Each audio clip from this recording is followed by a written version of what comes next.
పరిశుద్ధుడు, మహాగణుడు, మహోన్నతుడు, మహిమ కలిగిన దేవా, నిత్య నివాసిన మా ప్రియ పరలోకపు తండ్రి, మీకు వందనాలు అయ్యా. మరింతవరకు మీ నామానికి మహిమకరంగా కార్యక్రమాన్ని జరిగించారు. ఈ సమయంలో నీ వాక్య పాద సన్నిధికి వచ్చా. ఈ వాక్యము ద్వారా నాతో మాతో అందరితో మీరు మాట్లాడమని, ప్రతి ఒక్కరిని మీ ఆత్మ ఔషధంలో ఉంచమని, ఎలాంటి డిస్టర్బెన్స్ రానియద్దు ప్రభువా. మీ ఆత్మ నడిపింపు నాకు మాకు దయచేయమని యేసు నామములో అడిగి వేడుకొంచున్నాము తండ్రి, ఆమె. అందరికీ వందనాలండి. God bless you all. Phone సైలెంట్లో పెట్టండి లేదా ఫ్లైట్ మోడ్లో పెట్టండి. వాక్యం జరుగుతుండగా మీరు ఏ విధమైన డిస్టర్బెన్స్ రాకూడదు అనేది నా ఆలోచన. మరి ప్రతి ఆదివారం రాజుల వర్తమానం గురించి మనం వింటున్నాం. గత వారం కూడా అహాబ్ గురించి చెప్పాను. అహాబ్ గురించి ఒక్క వారంతో చెప్పేది కాదు, ఇంచుమించు 7 అధ్యాయాల్లో ఉందండి అహాబు చరిత్ర. కాబట్టి గత ఆదివారం రాజుల మొదటి గ్రంథం 16వ అధ్యాయం చెప్పాను. ఈరోజు 17వ అధ్యాయం చెప్పబోతున్నాను. చూడండి అందరూ కూడా. రాజుల మొదటి గ్రంథం 17వ అధ్యాయం 298వ పేజీ. ఈరోజు సబ్జెక్ట్ ఏంటంటే, ఆల్రెడీ గత వారం చెప్పిన దాంట్లోంచి నేను కంటిన్యూ చేస్తాను. అహాబు రాజు ఇజ్రాయేలు రాజుల్లో 7వ రాజు, ఒమ్రీ కుమారుడు.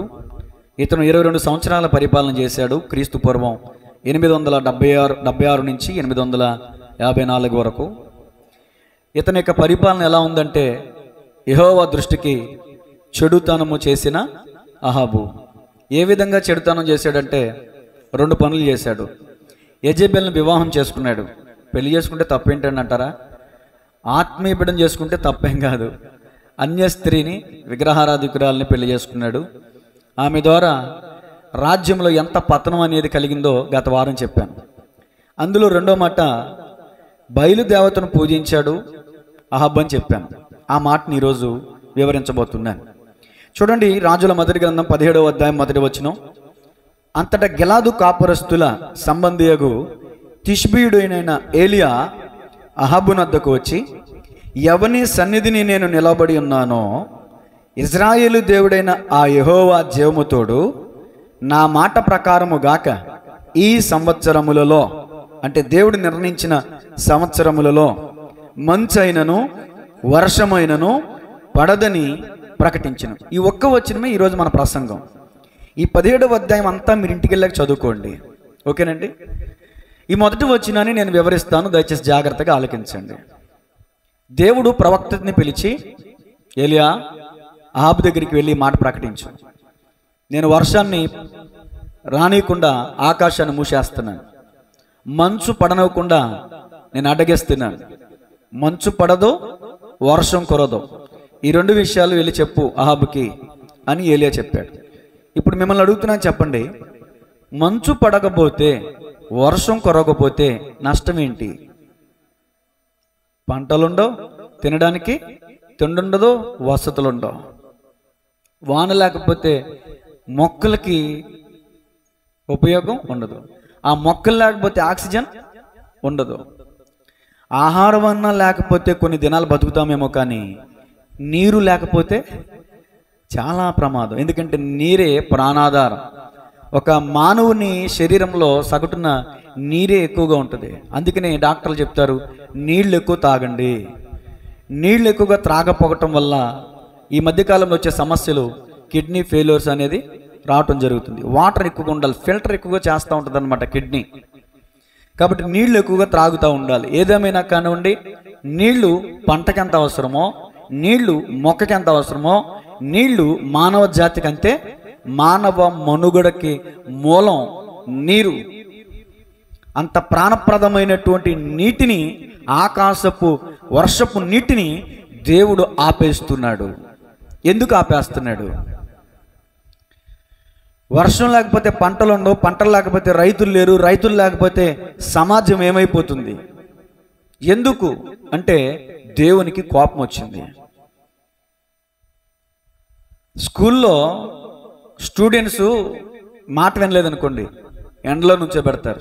ఎందుకు నుంచోబెడతారు? పనిష్మెంట్ అది.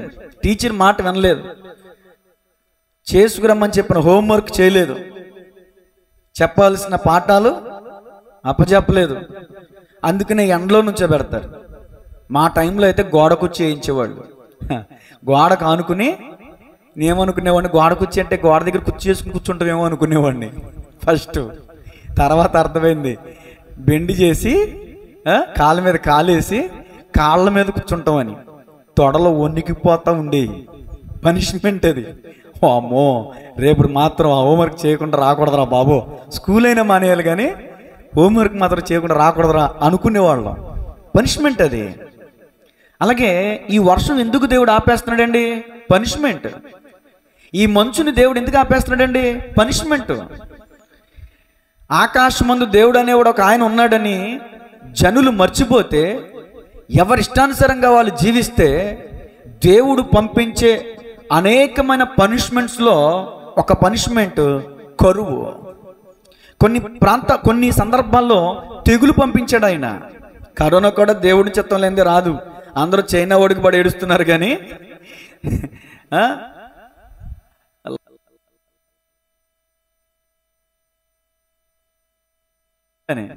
మరి దేవుని చిత్తం లేనిదే ఏది కూడా రాదు అనే విషయాన్ని మనం గమనించాలి. మరి ఇజ్రాయేలీల రాజు అహాబు పరిపాలన కాలంలో ఆయన వేసిన తప్పటడుగు తన ప్రజలందరికీ శిక్ష అయింది. నేను అంటాను, అందుకనే రాజు తప్పు చేస్తే ప్రజలందరికీ దేవుడు పనిష్మెంట్ ఇచ్చినట్టు, కుటుంబంలో ఉన్న యజమానుడు భర్త తప్పు చేస్తే ఆ భర్త చేసిన తప్పుకి ఎఫెక్ట్ వారి కుటుంబం మీద పడుతుంది. అనుకోవచ్చు, నేనేం తప్పు చేశానని పిల్లలు అనుకోవచ్చు, నేనేం తప్పు చేశానని భార్య అనుకోవచ్చు, మాకేంటి పరిస్థితి, మాకేంటి నిందలు అని భార్య బిడ్డలు కుమిలిపోవచ్చు. మీకు సందర్భాన్ని గుర్తు చేస్తాను. యెహోషువ కాలంలో యెహోషువ నాయకుడిగా ఉన్నప్పుడు వాళ్ళు ఎరికోను పట్టుకోకముందు, ఒక ఎరికోను పట్టుకున్న తర్వాత అనుకుంటా బహుశా శాపగ్రస్తమైంది కదా. శాపగ్రస్తమైనది ఏది ముట్టుకోవద్దని దేవుడు చెప్పాడు, ఆజ్ఞాపించాడు. చెప్పడం కదా, ఆజ్ఞాపించాడు. శపితమైనది దానిలో దేనినైనానో ముట్టొద్దు అని ఆజ్ఞాపించడం జరిగింది. నేను అడుగుతాను, చెప్పండి, తెల్లగా దగదగ మెరిసిపోతుంది వస్త్రం, వెండి దగదగ మెరిసిపోతుంది. చూశాడు ఆకాను, దొంగిలించాడు, తన డేరాలో దాచుకున్నాడు. తప్పు చేసింది ఎవరు? ఆకాను. ముట్టొద్దన్నది ముట్టుకుంది ఎవరు? ఆకాను. దొంగిలించింది ఎవరు? ఆకాను. దేవునికి విరోధంగా పాపం చేసింది ఎవరు? ఆకాను. కానీ శిక్ష పడింది ఎవరికి? కుటుంబానికి శిక్ష పడింది. తన భార్యని, మరి సాత్విక అయ్యే వరకు మాట్లాడేవా, అటు తిరిగేవా, నీకు పనిష్మెంట్ ఇస్తా చెప్తున్నా. అర్థమవుతుందా? ప్రతి వారం నువ్వే డిస్టర్బెన్స్ చేస్తున్నావు. దేవుని స్తోత్రం చెప్పండి గట్టిగా. మాట్లాడినవ్వకండి, మా ఊరుకోవడం చెప్పండి, అసలు మాట్లాడినవ్వకూడదు. ఏం చెప్తున్నాను ఇప్పుడు? ఆకాను ఒక్కడు తప్పు చేస్తే ఆకాన్ని మాత్రమే శిక్షించిందా సమాజం? కాదు. ఆకాన్ని, తన భార్యని, తన పిల్లల్ని తీసుకొచ్చి రాళ్లతో కొట్టి అగ్నితో కాల్చి అకోరు లోయలో పడేశారు. ఆ రాళ్ల దెబ్బలు కొడుతున్నప్పుడు ఆ భార్య పిల్లలు ఎంతగా ఏడ్చుంటారు? నా వైపు చూడండి. వాక్యం మీద మీ సబ్జెక్టు మీద మీ దృష్టి ఉంచండి. దేవుని స్తోత్రం చెప్పండి గట్టిగా. ఆ భార్య పిల్లలు ఎంతగా ఏడ్చుంటారు? బాబాయ్ ఏమండి, మేమేం చేసాం? ఎందుకంటే లేనిపోనిది ఇలా మా మీద తీసుకొచ్చారు, మా తల మీద తీసుకొచ్చారు. ఏదో మన బ్రతుకు మనం బతుకుతున్నాం కదా, ఉన్నంతలో సర్దుకుని బతుకుతున్నాం కదా. నేనేమన్నా అది కావాలి ఇది కావాలని నేనేమన్నా రాసి రంపాలు పెట్టానా అండి? మీరు ఏది తెస్తే అది, ఏం తేకపోయినా గెంజైనా బతికాం కదా. ఈరోజు చూడండి, మీరు చేసిన పాపానికి నేను పిల్లలు కూడా బలైపోతున్నాం. పిల్లలు పక్కంట ఏడుస్తూ ఉంటారు, దెబ్బ తగిలి రక్తం కారుతూ ఉంటే చావు బతుకుల్లో డాడీ మమ్మీ రక్షించండి, వాళ్ళని రక్షించలేని పరిస్థితి.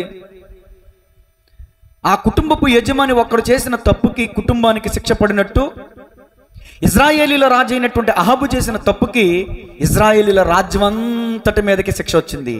ఏంటి ఆ శిక్ష అంటే, వర్షాన్ని నేను పంపించదలుచుకోలేదు, మంచుని నేను పంపించదలుచుకోలేదు. 3.5 సంవత్సరాల వర్షం కురవలేదంటే ఎంత ఆకలి దప్పికలతో ఎంతమంది చచ్చిపోయి ఉంటారో ఆలోచించండి. ఈరోజు ఈ ఒక్క వచనం ద్వారా మనం మేలుకొలుపు రావాలి. ఈరోజు దేవుని ప్రియ సంగమా, ఈరోజు నువ్వు కరువులో ఉన్నావా? నీతోనే దేవుడు మాట్లాడుతున్నాడు. ఒకవేళ దేవుని సమాజం కాకపోయినా అన్యులైనా కానివ్వండి, యూట్యూబ్ ద్వారా వీక్షిస్తున్న వారు ఎవరైనా కావచ్చు, ఏమండి పాస్టర్ గారు మా కుటుంబంలో అప్పులు పెరిగిపోయినాయండి, ఈ అప్పులు కట్టలేక మేము తినక తిప్పలబడి సంపాదించిందంతా వడ్డీల పరమైపోతుందండి, మాకు ఇంట్లో కొరత అయిపోయిందండి, మాకు వ్యాధన అయిపోయిందండి, తినడానికి తిండి లేదండి, ఇంట్లో ఒక రూపాయి ఉండట్లేదండి, తెల్లారు లేస్తే వాళ్ళని వీళ్ళని అప్పులు అడిగి బ్రతకాల్సి వస్తుందండి. కరువు ఇది. ఎందుకు వచ్చింది కరువు? ఈ కరువుకి కారణం ఏంటి అంటే సమృద్ధిగా ఉన్న వాళ్ళందరూ ఆశీర్వాదాలు ఉన్నారని అనుకుంటే అది కూడా పొరపాటే. నాకు ఒక వాక్యం జ్ఞాపకం వచ్చింది, డ్రమ్ ప్లే చేస్తుంటే ఈ మాటలు చెప్పాలి కదా. మరి నువ్వు కరువులో ఉన్నావు, కారణం ఏంటంటే శాపం అని నేను చెప్తాను కదా. అయితే అందరూ ఈ మాట చెప్పినప్పుడు ఇలా అనుకుంటారు కదా, నేను సమృద్ధిలో ఉన్నాను కాబట్టి నాలో ఏ శాపం లేదని అనుకుంటారు కదా. అనుకున్నప్పుడు పరిశుద్ధాత్మ దేవుడు ఒక వాక్యాన్ని జ్ఞాపకం చేశారు నాకు. పదం 10 విధాలండి. ప్రకటన గ్రంథము 3వ అధ్యాయము 17వ వచనం నుంచి చదివితే, నీవు దౌర్భాగ్యుడువు, దిక్కుమాలిన వాడువును, దరిద్రుడును, గుడ్డివాడును, దిగంబరుడువై ఉన్నావని ఎరుగక నేను ధనవంతుడను, ధనవృద్ధి చేసి ఉన్నాను, నాకేమీ కొదువు లేదని చెప్పుకొనుచున్నావు. ఓ పక్క ధనం ఉంది, డబ్బును బట్టి నాకేంట్లే నేను ధనవృద్ధి చేసుకున్నాను అని అనుకుంటున్నాడంట ఒక సంఘం అంటే విశ్వాసులే. వాళ్ళతో ప్రభు ఏం చెప్తుండే తెలుసా? నువ్వు దిక్కుమాలినోడివి, నువ్వు దరిద్రుడివి, నువ్వు గుడ్డోడివి. ఈ లోకంలో ధనవంతుడు కూడా దేవుని దృష్టిలో దరిద్రుడిగా కనబడుతున్నాడు. నేను అంటాను, బాహ్యంగా నువ్వు దరిద్రుడు అవటానికి వీల్లేదు, అక్షరార్థంగా ఆత్మీయంగా కూడా నువ్వు దరిద్రుడుగా ఉండటానికి వీల్లేదు. నువ్వు ఈ రోజున ఏ దరిద్రత కలిగి ఉన్నావు? ఇంట్లో ఉప్పు, పప్పు, నూనె, వసతులు లేని కరువు అనిపిస్తున్నావా? నీ ఆత్మీయ జీవితంలో కరువు అనిపిస్తున్నావా?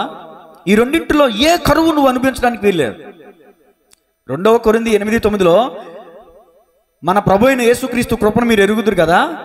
ఏంటి ఆయన కృప? ఆయన ధనవంతుడయుండియు తన దారిద్ర్యం వలన మీరు ధనవంతులు కావాలనని మీ నిమిత్తం ఆయన దరిద్రుడయ్యాడు. ఒక జత ఒంటి మీద ఉంటే ఒక జత దండం మీద ఉండేది, 2 జతలు. ఎందుకంత దరిద్రం అనిపించాడు దేవాది దేవుడు? నిన్ను ధనవంతుని చేయాలని, నన్ను ధనవంతుని చేయాలని, అంతే కదా. దయచేసి ఒక మాట గమనించండి, తీయొద్దు, రాసుకోండి. ద్వితీయోపదేశకాండం 15:5 మీలో భేదలు ఉండరు. మీలో అంటే క్రైస్తవుల్లో దేశములో భేదలు ఉండక మానరు అని ఉంటుంది అదే అధ్యాయంలో. దేశంలో ఉంటారు, కానీ క్రైస్తవుల్లో దరిద్రులు ఉండటానికి వీల్లేదు, క్రైస్తవులలో దరిద్రత ఉండటానికి వీల్లేదు, క్రైస్తవులలో అప్పులు చేసేవారు ఉండటానికి వీల్లేదు, క్రైస్తవులలో కరువు అనిపించడానికి వీల్లేదు. కరువు అనే మాట 2 విషయాలుగా చెప్పాను, దయచేసి ఆలకించండి. ఆధ్యాత్మికమైన కరువు, బాహ్య సంబంధమైన కరువు. ఏ కరువులో నువ్వు ఉన్నావు, ఆ కరువులో ఉండటానికి గల కారణం ఏంటి అంటే ఒకే ఒకటి, దేవుని మాట వినకపోవటం వల్ల వచ్చిన కరువు. అది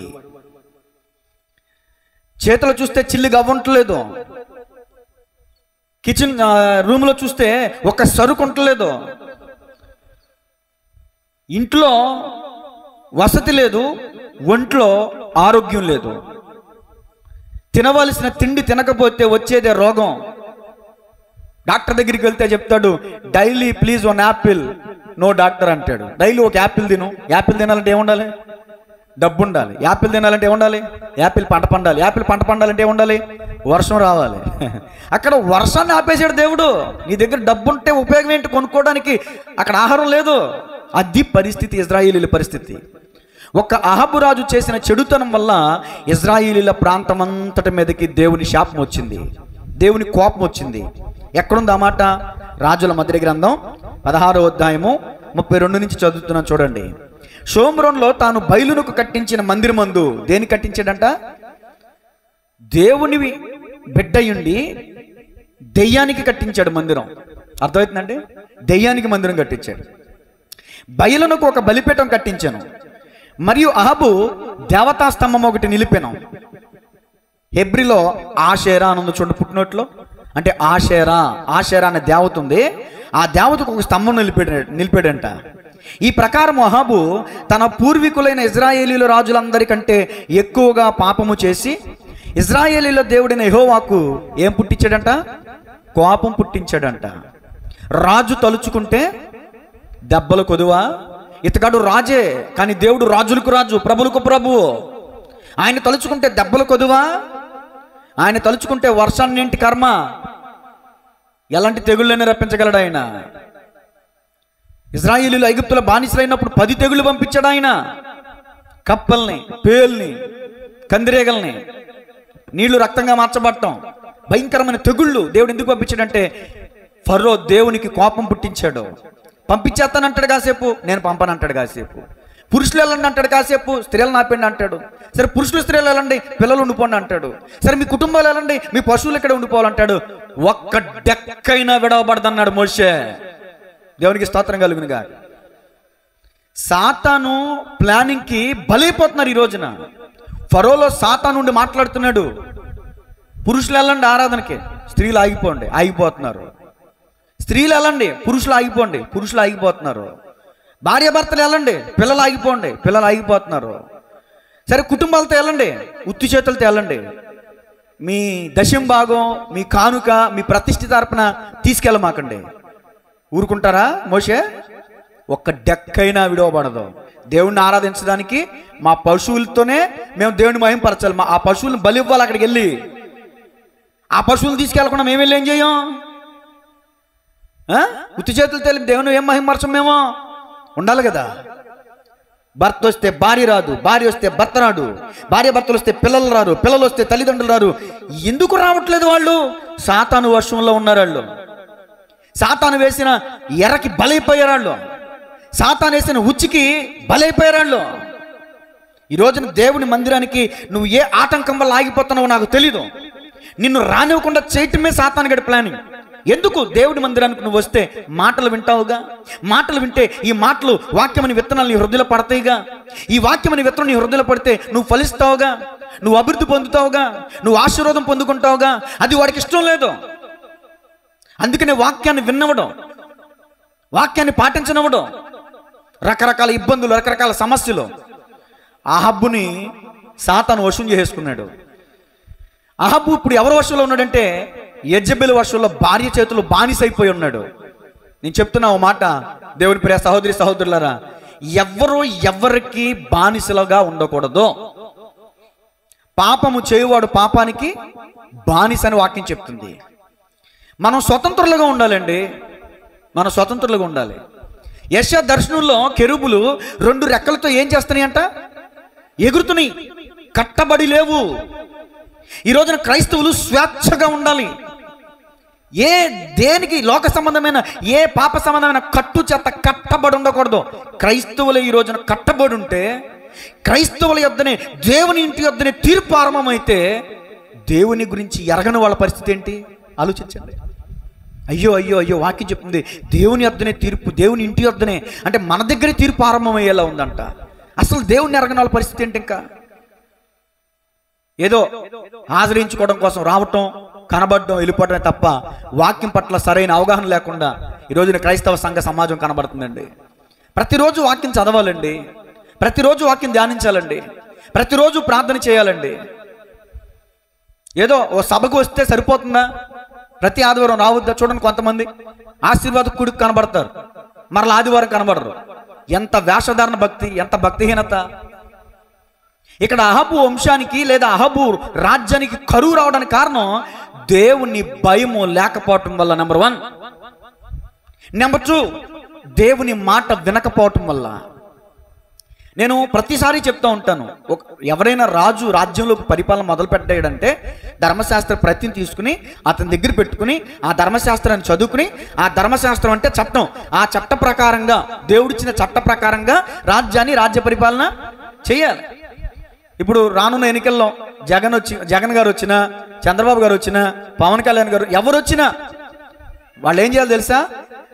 మన భారత రాజ్యాంగం ప్రకారం అక్కడ ప్రమాణ స్వీకారం చేయాలి. ప్రమాణ స్వీకారం చేసి భారత రాజ్యాంగం ప్రకారం భారతదేశంలో ఉన్న ఈ యొక్క ఆంధ్ర రాష్ట్రాన్ని పరిపాలించాలి. రాజ్యాంగంలో ఉన్నటువంటి దేన్ని మీరిన సీఎంకైనా సరే సమస్య తప్పదు. రాజ్యాంగాన్ని ఉల్లంఘించకూడదు, రాజ్యాంగాన్ని అమలులో పెట్టాలి. రాజ్యాంగాన్ని అమలులో పెట్టాల్సిన రాజే తప్పితే ఇక్కడ అదే జరిగింది.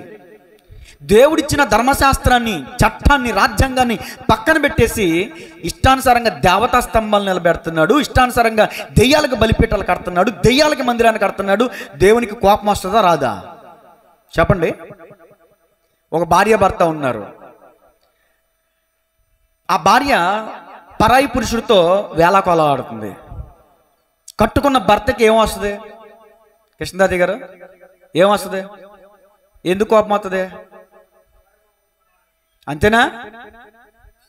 ఏకేకలు పక్కపక్కలు చేసింది అనుకో, కోపం వస్తుంది. చెట్టా పట్టాలు వేసుకుని తిరుగుతుంది పరాయి పురుషుడితో.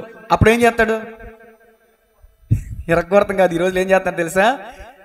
మెడ మీద తలకాయ లేపేసి తలకాయ పట్టుకుని స్టేషన్కి తీసుకెళ్ళిపోయి లొంగిపోతున్నారు. ఎందుకు అంత కోపం? నా భార్య నాకే సొంతం. ఓ సర్వసాధారణమైన మనుషుడా, నీ భార్య నీకే సొంతం అని నువ్వు అనుకుంటున్నావు. సరే, మంచిదే. నీ భార్య ఎవరితో పరాహాసాలు ఆడకూడదు, ఎవరితో నవ్వకూడదు, ఎవరిని చూడకూడదు, నాతోనే నన్నే చూడాలి, నన్నే ప్రేమించాలి, నాతోనే గడపాలి అనుకుంటున్నావు కదా, మంచిదే. ప్రతి భర్త అనుకునేదే. మరి పరలోకమందున్న దేవుడు అలంకార భాషలో భర్తగా పిలువబడ్డాడు. నిన్ను సృష్టించిన వాడు నీకు భర్త అయి ఉన్నాడు. దేవుడు మనకేమైనాడంట? భర్త. మనం ఏమై ఉన్నాం? ఆయనకే భార్య. ఆయన పెండ్లి కుమారుడై ఉన్నాడు. మనం ఏమై ఉన్నాం? వధువు. ఆయన్నే ప్రేమించాలి, ఆయన్నే చూడాలి, ఆయన్నే ఆరాధించాలి. ఎందుకు? ఆయన మన కోసం ప్రాణం పెట్టాడు. ఈ రోజున పురుషుడు అమ్మాయిని పెళ్లి చేసుకోవాలంటే అమ్మాయి కట్నం ఇవ్వాలి. మన దేశంలో ఉన్న విధి విధానం అది. దేవుడు మనల్ని వివాహం చేసుకోవడానికి మనం కట్నం ఇవ్వాలా, దేవుడే కట్నం ఇచ్చాడు. ఏంటో తెలుసా? ఆ కట్నం ఏంటో తెలుసా? ఆయన పరిశుద్ధ రక్తాన్ని కార్చి వెలపెట్టి నిన్ను నన్ను కొన్నాడు. ఇప్పుడు మనం ఎవరి సొత్తు? దేవుని సొత్తు. దేవుడు మన కోసం ప్రాణం పెట్టాడు. ఏమండి, ఒక్క నీతిమంతుడి కోసం మరొక నీతిమంతుడు ప్రాణం పెడతాడా? నేను మంచోడిని అనుకోండి, కాదులేండి, నేను మంచోడిని అనుకోండి, తమ్ముడు నా కోసం ప్రాణం పెడతావా? ఎవరు పెడతారో? ఎవరికేం కారణం? ఎవరికేం పని? మరి అనీతులమైన, పాపులమైన, దుర్మార్గులమైన మనందరి కోసం ఒక నీతిమంతుడు చనిపోయాడంటే పట్టింపు ఉన్నదేంటి ఎవరికి? పరిశుద్ధుడు, ధవలవర్ణుడు, రత్నవర్ణుడు, 10 వేల మందిలో గుర్తింపదగినవాడు, పూజార్హుడు, ఆరాధనకు యోగ్యుడు, సర్వ సృష్టికర్త. ఆయన్ని ఆరాధించకపోతే దేవుని కోపం వస్తా రాదండి? భయంకరమైన బీభత్సమైన కోపం వస్తుంది. ఒక మాట చెప్పాలంటే భర్తకు పుట్టు రోషం మహా రౌద్రం గలది. అహబు ఏం చేశాడంటే ధర్మశాస్త్రానికి వ్యతిరేకంగా, ధర్మశాస్త్రం, చట్టం, సియోను కొండపై నిర్గమకాండం 20వ అధ్యాయంలో చూస్తే, తినక్కర్ల నా వైపు చూడండి, సబ్జెక్ట్ మిస్ అవ్వకండి. 20వ అధ్యాయంలో ఆజ్ఞలు ఇచ్చాడు దేవుడు. నేను తప్ప వేరొక దేవుడు నీకు ఉండకూడదు. ఆకాశం అందే కానీ, భూమి అందే కానీ, భూమి కింద నీళ్ళ అందే కానీ ఏ రూపాన్ని నువ్వు చేసుకోకూడదు. అబద్ధం, చెప్పండి, అబద్ధం ఆడకూడదు. నీ పొరుగు అనేది ఏది ఆశింపకూడదు. నీ పొరుగు అని భార్యని ఆశింపకూడదు. నీ తల్లిదండ్రులను. ఇవన్నీ ఆజ్ఞలు. ఈ ఆజ్ఞల్లో ఏ ఒక్క ఆజ్ఞ మనం అతిక్రమించినా మనం దేవునికి కోపం పుట్టించిన వాళ్ళం అవుతాం. ఆఫ్టర్ ఆల్, నా పిల్లలు కన్నెర చేస్తే ఆగలేదు అనుకోండి, బెల్ట్ వాతలాడిపోతాయి వాళ్ళకి. చిన్న చిన్న పిల్లలాళ్ళు కన్నెర చేస్తే ఆగాలంతే. ఆగలేదా వాళ్ళని అడిగిన పరిస్థితి ఎలా ఉంటుందో. దేవుడు కన్నెర చేస్తున్నప్పుడు మనం ఆగొద్దా? బాగల. దేవుడు కన్నెర చేశాడు, ఆగల. ఆగకపోతే అప్పుడు ప్రవక్తని పిలిచి, వెళ్ళు అహాబుకి చెప్పు, వర్షాన్ని ఆపేస్తానని చెప్పు. సర్వాధికారం కలిగిన దేవుడిని నేనేని తెలుసుకున్నట్లుగా వర్షాన్ని ఆపేస్తున్నానని చెప్పు. నా బలం, నా శక్తి, నా జ్ఞానం అని అనుకుంటున్నారు జనులు ఈ రోజున. దేవుని కృప లేకపోతే, దేవుని చిత్తం లేకపోతే పంటలు ఎక్కడి నుంచి వస్తాయి? ఆహారం ఎక్కడి నుంచి వస్తుంది? సమృద్ధి ఎక్కడి నుంచి వస్తుంది? నీకు జ్ఞానం ఇచ్చింది ఎవరు? బుద్ధినిచ్చింది ఎవరు? కష్టపడుకోవడానికి ఆరోగ్యం ఇచ్చింది ఎవరు? ఆయుష్నిచ్చింది ఎవరు? తల్లి గర్భంలో నిన్ను రూపించింది ఎవరు? ఆయన్ని పక్కన పెట్టేసి ఓ స్తంభాన్ని నిలబెట్టి ఆశేరా దేవత నీకు ప్రణామములు అంటే దేవుని కోపం రాదా? అలాంటి పిచ్చి పని, మూర్ఖత్వం పని చేశాడు. ఇప్పుడు మీకు ధర్మశాస్త్రాన్ని వినిపిస్తున్నా, చూడండి. ధర్మశాస్త్రం, చట్టం, అహాబు చూడాల్సిన చట్టం చూడకుండా ఇష్టానుసారంగా ప్రవర్తించాడు. ద్వితీయోపదేశకాండం 32వ అధ్యాయము 6 నుంచి 7 వచనాలు మీకు ఇప్పుడు ఎవిడెన్స్ ఇస్తున్నాను. నేను కూడా తీనే ఉండమ్మా. ద్వితీయోపదేశకాండం 32వ అధ్యాయము 6 నుంచి చదవండి. ఇప్పుడు, బుద్ధి లేని అవివేక జనమా, ఇట్లు యెహోవాకు ప్రతీకారము చేయుదురా, ఆయన నిన్ను సృష్టించిన. అది కాదు, ఎవరు సృష్టించారంట మనల్ని? దేవుడే సృష్టించాడు మన తల్లి గర్భంలో. భక్తుడు అంటాడు, కీర్తనకారుడు, నా తల్లి గర్భంలో నీవు నన్ను రూపించిన విధానము చూడగా నాకు ఆశ్చర్యము భయము కలుగుతుంది కాదు, పుట్టుచున్నది. భయం పుట్టేస్తుందంట. ఇక్కడ ముక్కు ఉండాలి, ఇక్కడ కళ్ళు ఉండాలి, ఇక్కడ మెదడు ఉండాలి, ఇక్కడ కాళ్ళు ఉండాలి, ఇక్కడ చేతులు ఉండాలి. మనమేమన్నా నిర్మించుకున్నామా? మనమేమో అనుకుని పుట్టామా? దేవుడు పుట్టించడు మనల్ని. ఆయనే 100వ కీర్తన ఉంటుంది, ఆయనే మనల్ని పుట్టించను, మనము ఆయన వారము. దేవునికి స్తోత్రం కలుగునుగా. ఆయన నిన్ను సృష్టించిన తండ్రి కాడా, ఆయన నిన్ను పుట్టించి స్థాపించను. పూర్వదినములను జ్ఞాపకం చేసుకును. నేను కంటిన్యూ చదువుతాను, చాలా విషయాలు చదవాలి. తరతరముల సంవత్సరములను తలంచుకొనుము. నీ తండ్రిని అడుగుము, అతడు నీకు తెలుపును. నీ పెద్దలను అడుగుము, వారు నీతో చెప్పుదురు. ఏమని? మహోన్నతుడు జనములకు వారి స్వాస్థ్యములను విభాగించినప్పుడు, నరజాతులను ప్రత్యేకించినప్పుడు ఇజ్రాయేలీల లెక్కను బట్టి ప్రజలకు సరిహద్దులు నియమించాడంట ఆయన. తర్వాత 10 నుంచి 12 వచనాలు చదువుతాను చూడండి. అరణ్య ప్రదేశములోను భీకర ధ్వని గల పాడైన ఎడారిలోను వాని కనుగొని, అంటే ఇజ్రాయేలుని కనుగొని ఆవరించి పరామర్శించి, శ్రమలో ఉన్నారు కదా, పరామర్శించి తన కనుపాపను వలె వాని కాపాడాను. ఎలా కాపాడాడంటే దేవుడు ఇజ్రాయేలుని ఎలా కాపాడాడు? కనుపాపకి దోమెళ్లకుండా, పురుగెళ్లకుండా, రాయి తగలకుండా, కంటి రెప్ప ఎలా కాపాడుద్ది కనుగుడ్డుని, అలా కాపాడాడంట ఇజ్రాయేలుని దేవుడు. అలా కాపాడాను. పక్షిరాజు తన గూడు రేపి తన పిల్లలపైన అల్లాడుచు రెక్కలు చాపుకుని వాటిని పట్టుకొని తన రెక్కల మీద వాటిని మోయినట్లు. దేవునికి స్తోత్రం కలిగినగా. పక్షిరాజుని ఇక్కడ దేవుడు జ్ఞాపకం చేస్తున్నాడు. పక్షిరాజు తన పిల్లల్ని భుజాల మీద వేసుకుని ఆకాశం అంత ఎత్తుకు తీసుకుని వెళ్ళి అమాంతంగా పడేస్తుందంట. మరలా కింద నేలంతా తాకేలోపు మరలా పట్టుకుని మరలా ఏం నేర్పుతుంది అక్కడ పక్షిరాజు తన పిల్లలకి? అది ఎగరటం నేర్పుతుంది. అసలు గూడు ఎందుకు రేపాలి? గూడేసింది ఆమె, పరుపేసింది ఆమె, పడుకున్నమ్మా నా బిడ్డే అని అన్నది ఆమె. మరి పక్షిరాజు గూడు ఎందుకు రేపుద్ది? ఈ పిల్లలు సోమరిపోతులు కాకుండా ఉండాలని ఆ పరుపు లేపేస్తే ముళ్ళు గుచ్చుకుంటేనైనా లేచి ఎగిరే లేవడానికి ప్రయత్నిస్తల్లా. ఆ ముళ్ళు గుచ్చుకున్నా సరే, ఆ ముళ్ళు గుచ్చుకున్న రక్తం వచ్చినా సరే, నా తల్లి వస్తుంది, ఆహారం తెత్తది, తినొచ్చు, పడుకోవచ్చు, తినొచ్చు. ఇదే బతుకు కొంతమంది. తింటాం పడుకుంటాం. ఓ ప్రార్థన చేద్దాం, బైబిల్ చదువుదాం, భక్తి చేద్దాం, నలుగురు సువార్త ప్రకటిద్దాం, ఉపవాసం ఉందాం, సంఘం కోసం ఉపవాసం ఉందాం. అయ్యో కొంతమందికి ఆపరేషన్ అంట, వాళ్ళ ఆరోగ్యం కోసం, ఆయుష్ కోసం కడుపు కట్టుకుని ఒక పూట ఉపవాసం ఉండి ప్రార్థన చేద్దాం. ఇదేమీ లేదు, తింటాం పడుకుంటాం. ఇదేదో డైలాగ్ ఉంది లోకంలో, చెప్పకూడదు, దేవుని స్తోత్రం, మీ అందరికీ తెలుసులే. అలాంటి పరిస్థితి అయిపోయింది. అప్పుడు పక్షిరాజు కోపం వచ్చి గూడు రేపుద్దంట. గూడు రేపినా సరే లేకపోతే రెక్కల మీద ఎక్కించుకుని పైకి తీసుకెళ్తుంటే అనుకుంటే అంట ఆ పిల్లలు, ఆహా మన తల్లి అంత మంచిదిరా, ఇంతవరకు ఏంటి ఇలా చేసింది ఏంటి అనుకున్నాం, దాన్ని తీసేసి అంతకంటే మంచి లగ్జరీ ఏసీ రూముల్లోకి తీసుకెళ్తుందిరా మన అమ్మ అనుకుందంట పిల్లలు. ఒక్కసారిగా అమ్మంతంగా వదిలేసరికి అమ్మో నా తల్లి ఎంతో మంచిది అనుకున్నానే, నా తల్లి ఎంతో గొప్పది అనుకున్నానే, నా తల్లి ఎక్కడికో ఆకాశంలోకి గాల్లోకి ఏసీ రూమ్లోకి తీసుకెళ్తుంది అనుకున్నానే, లగ్జరీ లైఫ్ ఇస్తుంది అనుకున్నానే, కోట్లు సంపాదించాడు కదా నా తండ్రి, ఈ కోట్లకి వారసుని చేసేస్తాడు కదా అనుకుంటున్నానే. ఇలా చేసేసాడంటే అమ్మంతంగా వదిలేసాడంటే రెక్కలు సడలించి ఎగరడానికి ప్రయత్నించట్లా. మళ్ళీ అదే ప్రక్రియ. ఒక్క దెబ్బకి అలా ఎగిరి పడేగా ఒక్కసారిగా రెక్కలు సడలించి ఎగిరే ప్రయత్నం. వాటంతటా అవే ఆహారాన్ని సంపాదించుకోవాలి. ఎంతకాలం నీ తల్లిదండ్రులపై నువ్వు ఆధారపడతావు ఒకసారి ఆలోచించు. ఆ విధంగా ఇజ్రాయేలుని బాధ్యతగా తీసుకున్నాడు దేవుడు, ఒక తండ్రిగా. పక్షిరాజువై నీ రెక్కలపై మోసితివే, నీవే నా తండ్రివై నా బాధ్యతలు భరించితివే.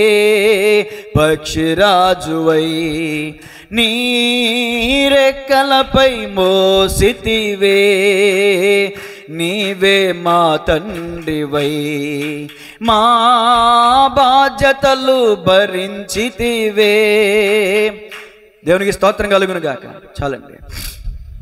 దేవుడు ఒక తండ్రి బాధ్యత తీసుకుని అరణ్యంలో వారిని పరామర్శించి, వారికి ఆహారం ఇచ్చి, వారికి నీళ్లు ఇచ్చి, వాళ్ళ వస్త్రాలు చిరిగిపోకుండా, వాళ్ళ చెప్పులు తెగిపోకుండా కంటి పాపవలే కాపాడి వాళ్ళని పాలుతేనులు ప్రవహించి దేశంలో ప్రవేశపెడితే, ఆ పాలుతేనులు ప్రవహించి దేశంలో అడుగుపెట్టిన తర్వాత ఈ జనులు చేస్తున్న పని ఏంటంటే, ఆషేరా దేవతకి నమస్కారం చేస్తే మండదా అండి దేవుడికి?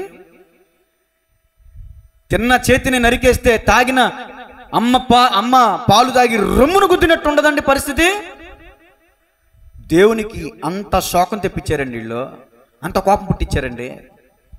తెల్లారి లేచిన తర్వాత, ప్రభువా ఈ దినం చూడని వాళ్ళు ఎంతోమందో ఉన్నారు ప్రభువా, ఈ నూతనమైన దినం నాకు ఇచ్చినందుకు వందనాలు అని ఒక్క స్తుతి అన్నా చెల్లించకపోతే ఆ బ్రతుకు ఏంటండి? దానికి అర్థం ఏంటండి అసలు? దేవునికి స్తోత్రం కలుగునుగా. నేను సబ్జెక్ట్లోకి వస్తున్నాను. ఎందుకండి వచ్చింది అంటే, తర్వాత చూడండి 16 నుంచి కొన్ని విషయాలు చదువుతున్నాను చూడండి. సంపూర్ణముగా ఫలించు భూమికి కలిగిన, నేనేం చదువుతున్నాను? ద్వితీయోపదేశకాండమైన 32వ అధ్యాయము చదవాలి కదా. 32వ అధ్యాయము 10 నుంచి 12 వచనాలు చదువుతున్నాను. 10 నుంచి 12 వచనాలు ఆల్రెడీ చదివాను. 12 వచనం, యెహోవా మాత్రము వాని నడిపించాను. ఎవరు నడిపించారండి? యెహోవా మాత్రము అంటే ఇంకెవరు నడిపించలేదని అర్థం. యెహోవా మాత్రము వాని నడిపించాను. అన్యుల యొక్క దేవుళ్ళలో ఏ దేవుడును ఆయనతో కూడా ఉండలేదు. భూమి యొక్క ఉన్నత స్థలముల మీద వాన్ని ఎక్కించాను. పొలముల పంట వానికి తినిపించాను. కొండ బండ నుండి తేనెను, అబ్బో, చెట్టుకు పట్టిన తేనె వేరు, బండకు పట్టిన తేనె వేరు. ఏది క్వాలిటీ? బండకి పట్టిన తేనె క్వాలిటీ, చెట్టుకు పట్టిన తేనెకే పడిచేస్తాం మనం. అర్థమవుతుందా? అదే ఇంత తీగ ఉంటే అది ఇంకెంత తీగ ఉంటుందో. కొండ బండ తేనె తినిపించాడంట. తర్వాత చెకుముకి రాతి బండ నుండి నూనెను అతనికి జుర్రించెను. ఆవు మజ్జిగను, గొర్రెల మేకల పచ్చి పాలను, గొర్రె పిల్లల క్రొవ్వును, భాషను, పొట్టెలను, మేకలను, గోధుమల మెరకేల సారమును నీకు ఇచ్చాను. నీవు త్రాగిన మద్యము, ద్రాక్షల రసము, యశురును క్రొవ్విన వాడి కాలు జాడించాడంట. నీవు క్రొవ్వి బలిసి మందుడు వైతివి తిని ఒళ్ళేమైపోయిందంట, మందం ఎక్కేసిందంట. తర్వాత చూడండి 17వ వచనం, 16, వారు అన్యుల దేవతల చేత ఆయనకు రోషం పుట్టించిరి, హేయ కృత్యముల చేత ఆయనకు కోపింపజేసిరి. వారు దేవత్వం లేని దెయ్యములకు, తామెరుగని దేవతలకు, కొత్తగా పుట్టిన దేవతలకు, తమ పితరులు భయపడని దేవతలకు బలి అర్పించిరి. నిన్ను పుట్టించిన ఆశ్రయదుర్గమును విసర్జించితివి, నిన్ను కనిన దేవుని మరిచితివి. యెహోవా దానిని చూచెను, తన కుమారుల మీదను కుమార్తెల మీదను క్రోధపడిను, వారిని అసహించుకొనేను. చూసారా, ఆయన ఇట్లు అనుకునేను. దేవుడు అనుకుంటున్నాడంట, నేను వారికి విముఖుడనై వారి కడపటి స్థితి ఏమగునో చూచేదను. వారు మూర్ఖచిత్తము గలవారు, విశ్వాసము లేని పిల్లలు. తర్వాత 20 నుంచి కొన్ని విషయాలు చదువుతున్నాను. 21, వారు దైవము కాని దాని వలన నాకు రోషం పుట్టించిరి, తమ వ్యర్థ ప్రవర్తన వలన నాకు ఆగ్రహం పుట్టించిరి. కాబట్టి జనము కాని వారి వలన వారికి రోషం పుట్టింతును, అవివేక జనం వలన వారికి కోపం పుట్టింతును. నా కోపాగ్ని రగులుకొనును, పాతాళాగాధం వరకు అది దహించును. అది భూమిని దాని పంటను కాల్చును, పర్వతముల పునాదులను రవలబెట్టును. వారికి ఆపదలు విస్తరింపజేసేదను, వారి మీద నా బాణములన్నింటినీ వేసేదను. వారు కరువు చేత, నోట్ దిస్ పాయింట్, 24 వచనం, వారు కరువు చేత క్షీణించుదురు. చాలండి, కరువు ఎందుకు వస్తుందనే మాట చెప్తున్నాను ఇప్పుడు నేను. ధర్మశాస్త్రం చెప్పగానే చెప్పింది, విగ్రహాలను, తామెరుగని దేవతను ఆరాధించిన ఎడల దేవుడు కోపానికి గురవుతాడు. ఆయన కోపిస్తే పంటలు నాశనం అయిపోతాయి, వర్షాలు పడవు, మంచు పడదు. ధర్మశాస్త్రం చెప్పకనే చెప్పింది. ఈ ధర్మశాస్త్రం చదివితే అహబ్బు దేవత స్తంభాన్ని నిలబెట్టేవాడు కాదు, బయలుకి మందిరం కట్టించేవాడు కాదు. ధర్మశాస్త్రం చదవకపోవటం వల్లే, దేవుని వాక్యం ఈరోజు అనేక మంది చదవకపోవటం వల్లే తమ ఇష్టానుసారంగా ప్రవర్తిస్తున్నారు. అది దేవుని సన్నిధిలో భయం అనేది లేకుండా పోతుంది. అర్థమవుతుందంటే, వెంకటేష్ గారు ఉన్నారు, గత వారం కూడా రాలా. వాడు ప్రతిరోజు వాక్యం చదవడం, వాడు నేను చెప్తున్న గుండెల మీద చేసుకుని, వాళ్ళ ఆవిడ చదువుతుంది కాబట్టి వస్తుంది, ఆమెకు భయం ఉంది. దేవుని భయం లేని కారణంగా దేవుడిని బాధ పెట్టిన వాళ్ళం అవుతామండి మనం. 6 దినాలు ఇచ్చాడు కదా, మీరు మీ పని చేసుకోండి. 7వ దినమే కదా, ఒక్కరోజు 24 గంటలోనా ఏమన్నా మందిరంలోకి వచ్చి కూర్చోమంటున్నారు ఎవరన్నా? 2 గంటలు. ఆ 2 గంటలు కూడా నువ్వు దేవుని మందిరానికి రాలేకపోతున్నావు అంటే దేవునికి నువ్వు భయపడట్లేదు. 6 దినములు మీరు మీ పని చేసుకునే వాళ్ళను, 7వ దినం విశ్రాంతి దినం నా మందిరంలోనికి మీరు, ఇది ఆజ్ఞ కాదా? మరి ప్రతి ఆదివారం మనం దేవుని మందిరానికి రావట్లేదంటే ఆజ్ఞ అతిక్రమించిన వాళ్ళమా కాదా? ఆజ్ఞ అతిక్రమం పాపమా కాదా? పాపం వల్ల వచ్చే జీతం జాగ్రత్త. దేవుని ఆజ్ఞను మనం అతిక్రమించకూడదండి. దయచేసి 2 చేతులు జోడించి చెప్తున్నాను, దయచేసి దేవుని యొక్క వాక్యాన్ని అనుసరించండి, సమృద్ధి కలుగుతుంది. ఎందుకు కరువు, ఎందుకు బాణాలు, ఎందుకు అగ్ని, ఎందుకు వర్షం రావట్లేదు? ఎందుకు వర్షం అంటే దేవుని ఆత్మాభిషేకం నీ మీదకి రావట్లేదు. వర్షం ఆత్మీయంగా చెప్పాలి అంటే దేవుని యొక్క ఆత్మాభిషేకానికి సాదృశ్యం. దేవుని యొక్క ఆత్మ వరములు. దేవుని యొక్క ఆత్మలో పాలు లేదు నీకు, ఆత్మలో అనుభవం లేదు నీకు. ఎవడైనా క్రీస్తు ఆత్మ లేనివాడైతే వాడు నా వాడు కాడని వాక్యమే చెప్తుంది. దయచేసి జాగ్రత్తగా ఆలకించండి. మరికొన్ని విషయాలు చెప్తున్నాను చూడండి. రూతు గ్రంథం 1వ అధ్యాయం 10వ వచనం చదవండి. ఈ మాటలు వింటున్నా మీకు అర్థమైపోవాలి, ఆహా ఎందుకనైనా నా ఇంట్లో కరువు, ఎందుకనైనా నా ఇంట్లో డబ్బు ఉండట్లేదు, ఎందుకనైనా నా ఇంట్లో సరిగ్గా సరుకులు ఉండట్లేదు, కడుపు నిండా తినడానికి తిండి ఉండట్లేదు, నేను దేవుని కోపం పుట్టించానా? చూడండి. న్యాయాధిపతులు ఏలిన దినముల యందు దేశములో కరువు కలగ. నా పాయింట్ ఇక్కడ చూడండి, నేను అడుగుతున్నా, చెప్పండి ఎందుకు కలిగింది ఇక్కడ కరువు? చెప్పగలరు ఎవరైనా? ఒక పేపర్ వెనక తిప్పండి. న్యాయాధిపతులు ఆఖరి వచనం చదవండి. ఆ దినములలో, చదవమ్మ గట్టిగా, నీకు దండం పెడతా. ఆ దినములలో ఇశ్రాయేలీయులకు రాజు లేడు. ఏమండి? ప్రతివాడును తన ఇష్టానుసారముగా. ఇప్పుడు చెప్పండి ఎందుకు కరువు వచ్చింది? ఎవడు ఇష్టానుసారంగా వాడు ప్రవర్తిస్తుంటే కరువు రాకపోతే ఏమొస్తుంది? దేవునికి స్తోత్రం. ఒకటి దేవునికి భయపడకపోవటం వల్ల వస్తుంది. 2 ఆయన మాట వినకపోవటం వల్ల వస్తుంది. అది కూడా చూపిస్తాను చూడండి. లేవియాకాండం 26, 21. లేవియాకాండము 26, 21 నుంచి 26 వచనాలు. పెరేసీలలో చదవండి. మీరు నా మాట విననొల్లక నాకు విరోధముగా నడిచిన ఎడల నేను మీ పాపమును బట్టి మరీ 7 అంతలుగా మిమ్మల్ని బాధించేదను. మీ మధ్యకు అడవి మృగములను రప్పిస్తాను. అవి మిమ్మును సంతానరహితులుగా చేసి మీ పశువులను హరించి మిమ్మల్ని కొద్దిమందిగా చేయను. మీ మార్గములు పాడైపోవును. శిక్షల మూలముగా, ఇదిగో శిక్షించినా కూడా మీరు నా ఎదుట గుణపడక, అంటే మీ ప్రవర్తన సరి చేసుకోకుండా నాకు విరోధముగా నడిచిన ఎడల నేను కూడా మీకు విరోధంగా నడిచేదను. మీ పాపములను బట్టి ఇక 7 అంతలుగా మిమ్మల్ని దండించేదను. మీ మీదకి ఖడ్గమును రప్పించేదను. అది నా నిబంధన విషయమై ప్రతిదండన చేయును. మీరు మీ పట్టణములలో కూడి ఉండగా మీ మధ్యకు తెగులును రప్పించేదను. మీరు శత్రువుల చేతికి అప్పగింపబడెదరు. అదుగదుగో నేను మీ ఆహారమును అనగా మీ ప్రాణాధారమును తీసివేసిన తర్వాత 10 మంది స్త్రీలు ఒక్క పొయ్యిలోనే మీకు ఆహారం వండి తూనిక చొప్పున మీ ఆహారమును మీకు మరల ఇచ్చేదరు. మీరు తినేదరు కానీ తృప్తి పొందరు. ఉన్నది ఎంతమంది అంట? 10 మంది. ఉన్నది ఎంత కొండ? చిన్న కొండ. ఎంతమందిగా సరిపోద్ది? తూనిక తూసి 100 గ్రాములు 100 గ్రాములు 100 గ్రాములు 100 గ్రాములు, ఒక మనిషికి ఒక 100 గ్రాములు, మనిషికి ఒక 100 గ్రాములు పెడితే కడుపు నిండిద్దండి? ఎవడ కడుపు నిండిద్దా? ప్రాణంలో వేసి వచ్చింది కదా, ఏసు రక్తమే చేయం. గమనించండి, కాటాకూడు అంటారు దీన్నే. కాటాకూడు. కడుపు నిండా తినడానికి ఉండదు. ఎందుకు? అదొక పనిష్మెంట్, అదొక శిక్ష. నిన్ను గుణపరచడానికి, నిన్ను లైన్లో పెట్టడానికి, నిన్ను సక్రమంగా చేయడానికి, నిన్ను సరి చేయడానికి, ఆయనకి ఇష్టమైన బిడ్డగా నిన్ను చేయడానికి శిక్ష. శిక్షల మూలముగా నీవు గుణపడక, ఇలాంటి పనిష్మెంట్ వచ్చినప్పుడైనా నువ్వు గుణపడకపోతే ఓ దెబ్బ తగిలింది, అర్థమైంది. మా బామ్మర్ది అంటాడు, బా ఆదివారం వెళ్ళా టైర్ పంచర్ అయిపోయింది. ఎన్నోసార్లు అన్నాడు, అడగండి. శిక్షల మూలముగా గుణపడక, ఇంకెవరి పేరు చెప్పను ఎందుకంటే బాధపడతారని. ఇక వాడంటే తప్పదుగా, ఇక బాధపడ్డగా. దేవునికి స్తోత్రం. అక్కడి నుంచి ఉన్నాడుగా.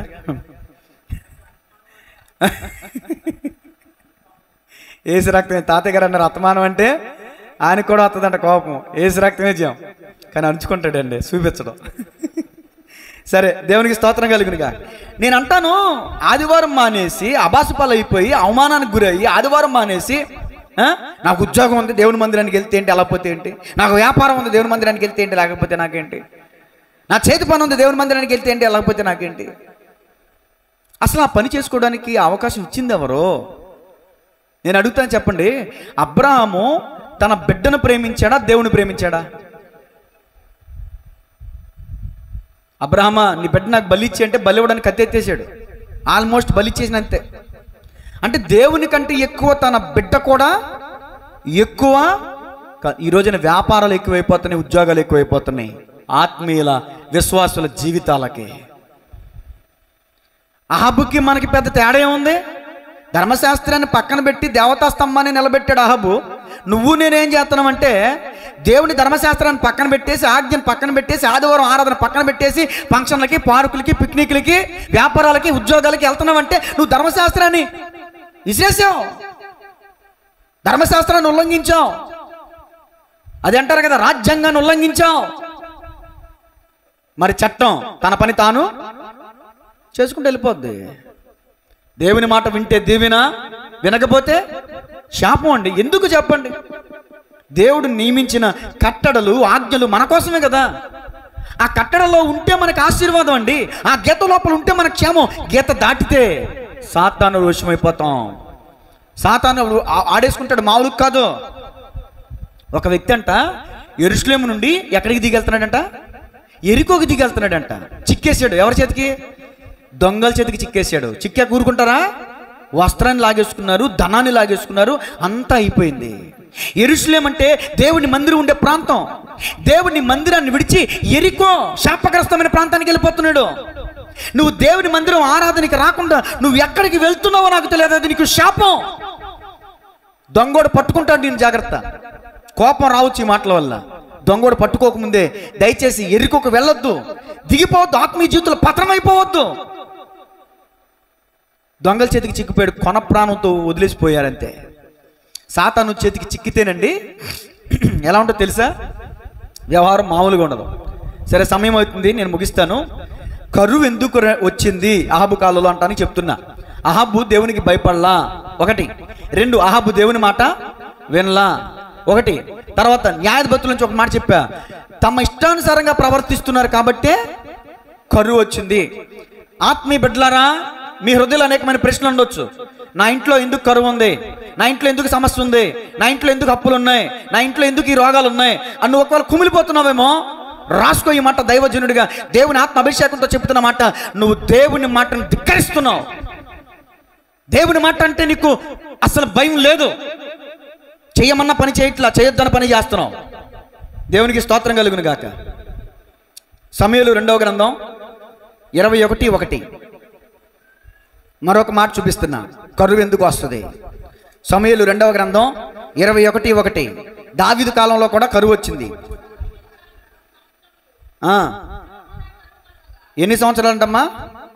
3 సంవత్సరాలు విడవకుండా కరువు వచ్చిందంట. దావీదు యెహోవాతో మనవి చేశాను. ఏమని మనవి చేశాడు? అయ్యా, ఈ కరువు ఎందుకు వచ్చిందయ్యా అని మనవి చేశాడు. అందుకు సమాధానం చెప్తున్నాడు దేవుడు. యెహోవా ఎలాగూ సెలవిచ్చాను, సౌలు గిబియోనీలను హతము చేసిన గనుక అతనిని బట్టి నరహంతకులకు అతని ఇంటి వారిని బట్టి శిక్షగా ఈ కరువు కలిగెను. నా వెనకాల చెప్పండి మాట, శిక్షగా ఈ కరువు కలిగెను.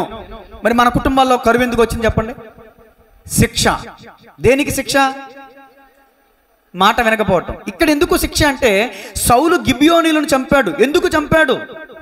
తన్ను తాను హెచ్చించుకోవడం కోసం, తన్ను తాను గణపరచుకోవడం కోసం, ఇశ్రాయేలీయుల ముందు ఏదో తానేదో పోటుగాడిని చెప్పుకోవడం కోసం, ఇశ్రాయేలీయుల దగ్గర పొగడ్త పేరు కోసం గిబియోనులు చంపి. ఎవరి గిబియోనీలు? యెహోషువ కాలంలో గిబియోనులు మారువేషం వేసుకుని దేవునికి భయపడి, దేవుని ప్రజలకు భయపడి, ఏమండి, యెహోషువతో ఒక నిబంధన చేయించుకున్నటువంటి ప్రజలు, నిబంధన ప్రజలు. యెహోషువ ప్రమాణం చేశాడు, నేను కానీ ఇశ్రాయేలీయుల ప్రజలు కానీ మిమ్మల్ని హతం చెయ్యమని యెహోవా నామం పేరట ప్రమాణం చేస్తే ఆ ప్రమాణాన్ని తప్పేశాడు సౌలు. నీ తండ్రి ఎవరికో మాట ఇచ్చాడు, దయచేసి ఆ తండ్రికి పుట్టిన బిడ్డగా ఆ తండ్రి మాటను నెరవేర్చు. నా తండ్రి చేసినప్పుడు నేనెందుకు తీర్చాలనుకుంటున్నావా? మరి తండ్రి సంపాదించిన ఆస్తి మాత్రం కావాలా? పుష్కలంగా. అమ్మ బాబులు సంపాదించిన ఆస్తులు కావాలి కానీ అమ్మ బాబులు వద్దు. అమ్మ బాబులు ఇచ్చిన ఆస్తులు కావాలి కానీ అమ్మ బాబులు చేసిన అప్పులు మాత్రం మాకు సంబంధం లేదా? ఆ చచ్చిపోయినప్పుడు వస్తారు ఈ అప్పులోళ్ళు. ఆ తండ్రి చేసిన అప్పుకి నేను రుణం తీరుతానంటేనే ఈ తండ్రి పోనెత్తానంటే ఆ కొడుకు అంటాడు, తీసుకెళ్ళిపోతే తీసుకెళ్ళిపో. ఎవరినే? నిన్ను కన్న తండ్రి వాడు. అయితే మాకేంటే, తీసుకెళ్ళిపో, మాకేం ఉపయోగం? చనిపోయిన తండ్రి కాటికి తీసుకెళ్ళి తల కొరువు పెట్టలేని బతుకు ఒక బతుకేనంటారా? ఒక అప్పు కట్టాల్సి వస్తుందని తండ్రిని కూడా అప్పులోడికి ఇచ్చేస్తున్నాడంటే వాడి ప్రేమ ఎక్కడి వరకు ఉందో చూడండి, ఒకసారి ఆలోచించండి. నేను ఇక్కడ ఎందుకు చెప్పాను ఈ మాట అంటే, సౌలు మాట తప్పాడు. అమ్మా, ఆజ్ఞ తప్పామా శాపం వస్తుంది, జాగ్రత్త. అబద్ధం ఆడకూడదు. అబద్ధం ఆడితే ఏమొస్తుంది చెప్పాలి, గట్టిగా చెప్పాలి, గట్టిగా చెప్పండి. అది నేను ఇలా అడుగుతూ ఉంటాను, మీరు చెప్తా వెళ్ళండి, ఓకేనా? అబద్ధం ఆడితే ఏమొస్తుంది? దొంగతనం చేస్తే ఏమొస్తుంది? వ్యభిచారం చేస్తే ఏమొస్తుంది? పొరుగుని దూషిస్తే ఏమొస్తుంది? బూతు మాటలు మాట్లాడితే ఏమొస్తుంది? పత్రికల్లో ఇన్ని చోట్ల, ఎఫెసీ పత్రికలో, తిమోతి పత్రికలో, తీతు పత్రికలో పౌలు పదే పదే చెప్పాడు, మీ నోట సరుసక్తులైనను బూతు మాటలైనను వ్యర్థమైన వాటినైనను మీ నోటికి రానియమనుందా? చెప్పండి, మాట్లాడమనుందా? రక్షణ పొందిన మనము, అభిషేకం పొందిన మనము దేవుని వాక్యానికి వ్యతిరేకమైన కార్యం చేస్తే ఏమొస్తుంది చెప్పండి? అది శాపం ఏ రూపంలోనైనా వస్తుంది. మృగం వచ్చి దాడి చేయొచ్చు, తెగులు వచ్చి దాడి చేయొచ్చు, రోగం వచ్చి దాడి చేయొచ్చు, అప్పు వచ్చి దాడి చేయొచ్చు. దేవుడు చెప్పాను కదా, లేవియకాండం 26 చదివినిపించాను కదా, మృగాలను పంపిస్తాడు, తెగులను పంపిస్తాడు, కరువును పంపిస్తాడు. ఇక ఆయన ఇష్టం, శత్రువులను పంపిస్తాడు, శత్రువుల చేతికి అప్పగిస్తాడు. దేవుని మాట వినకపోతే అనేక విధాలుగా తెగుళ్ళు వస్తాయి, సమస్యలు వస్తాయి.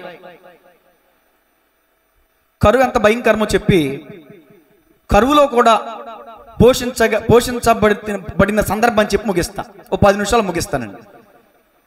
దేవుని స్తోత్రం కలుగునుగా. 9:50 అయింది, 10 నిమిషాలు ముగించేస్తాం. ఈ స్టాండ్ కూడా కొంచెం ఎరువు తెచ్చుకున్నాం, వేరే పాస్టర్ గారికి ఇచ్చేయాలి. దేవునికి స్తోత్రం కలుగునుగా. కొంచెం గట్టిగా చెప్పండి అమ్మా, హల్లెలూయా. కొంచెం వాయిస్ పెంచండి, బిగ్గరగా చెప్పండి, హల్లెలూయా. నాలో నిరుత్సాహం లేదు. ఏంటి ఈరోజు అప్పుగా వచ్చారు, ఎవరు రాలేదంటే మీలో ఎందుకు నిరుత్సాహం ఉంది నాకు అర్థం కదా. అసలు నిరుత్సాహం ఉండాల్సింది ఎవరికి? నాకేగా. ఇద్దరు వచ్చినా ఇట్లాగే ఉంటాను నేను. దేవునికి స్తోత్రం కలుగునుగా. అది దేవుని దృష్టికైనా నా దృష్టికైనా సంఖ్య ప్రాముఖ్యం కాదు, సరైన వాళ్ళు ప్రాముఖ్యం. ఎంతమంది వచ్చారనేది కాదు, ఎంతమంది శ్రద్ధగా వాక్యాన్ని విన్నారు, తమ హృదయాల్లోకి తీసుకున్నారు, అది ప్రాముఖ్యం. మీరున్న కొద్దిమంది అయినా వాక్యాన్ని శ్రద్ధగా వింటున్నారు, చాలు నాకు. దేవునికి స్తోత్రం కలుగునుగా. విననోళ్ళు మూర్ఖులు ఎంతమంది వచ్చేయండి ప్రయోజనం? లోబడేవాళ్ళు కొద్దిమంది ఉన్నా చాలు. దేవునికి స్తోత్రం కలుగునుగా. ఇదేదో అంటారు, గాడిద పాలు ఆవు పాలు కొద్దిగున్న శ్రేష్టం, ఏదో సామెత చెప్తారుగా, గరిటెడైనా చాలు. అది సామెత చెప్పండి ఒకసారి పెద్దవాళ్ళకి వచ్చి. ఏమండి అది ఏం పాలు? కింద పాలు, గరిటి పాలు, గరిగి పాలు, గంగి పాలా వేసి నేర్చుకుందా? అది గంగి పాలు, గరిటెడైనా. ఇప్పుడు అర్థమైందండి. దేవునికి స్తోత్రం. గరిటెడైనా చాలంట. ఎందుకని? శ్రేష్టం. అది దేవునికి స్తోత్రం కలిగినగా. కరువు మీకు ఆఫ్టర్ ఆల్ అయిందేమో. కరువు ఎంత భయంకరమైందో మీకు టచ్ చేసి చూపిస్తా. రాజే భయపడిపోయాడు, దావీదు రాజే భయపడిపోయాడు. ఇప్పుడు 3 సంవత్సరాలు విడవకుండా కరువు వచ్చిందండి. ఈ కరువు ఎందుకు వచ్చిందంటే పలానా అన్నాడు. ఇంకోసారి ఏం జరిగిందంటే, ఈసారి దావీదు తప్పు చేశాడు. దావీదు ఏం తప్పు చేశాడు తెలుసా? సాతాను ప్రేరేపణకు లోబడిపోయాడు. ఏంటి ఆ సాతాను ప్రేరేపణ? జనసంఖ్య చూడు, ఎంతమంది ఉంటే ఏంటి నీకు? యుద్ధం యెహోవాదే కదా. అసలు ఫిలిష్తీయుల మీదకి వెళ్ళినప్పుడు నువ్వు ఒక్కడ వెళ్తే దేవుడు నీకు విజయం ఇచ్చాడు కదా. గొల్యాతు మీదకు నువ్వు ఒక్కడ వెళ్తే దేవుడు నీకు విజయం ఇచ్చాడు కదా. ఇప్పుడు సైన్యం ఎంతమంది ఉంటే ఏంటి నీకు? నీ బలగం ఎంత ఉంటే ఏంటి నీకు? నీ బలగాన్ని చూసుకుంటున్నావా? నీ ఆస్తిపాస్తులు లెక్కేసుకుంటున్నావా? తప్పు. దేవుడు నాకుంటే చాలు అనుకోవాలి. ఏమున్నా లేకుండా దేవుడు నాకుంటే చాలు అనుకోవాలి. ఇక్కడ జనసంఖ్యను లెక్కించమని యావాబుని పిలిచాడు, తన మేనల్లుని. యావాబో, చిత్తం మహారాజా, ఎల్లోసారి జనసంఖ్య చూడు, ఇలాంటి దుర్బుద్ధి నీకెందుకు పుట్టింది మహారాజా? ఇలాంటి దుర్బుద్ధి నీకెందుకు పుట్టింది మహారాజా? ఇది తప్పు అంటే, రాజున్నే అని చెప్తున్నా, వెళ్ళాడండి, లెక్కెట్టాడండి, తీసుకొచ్చి చెప్పాడండి.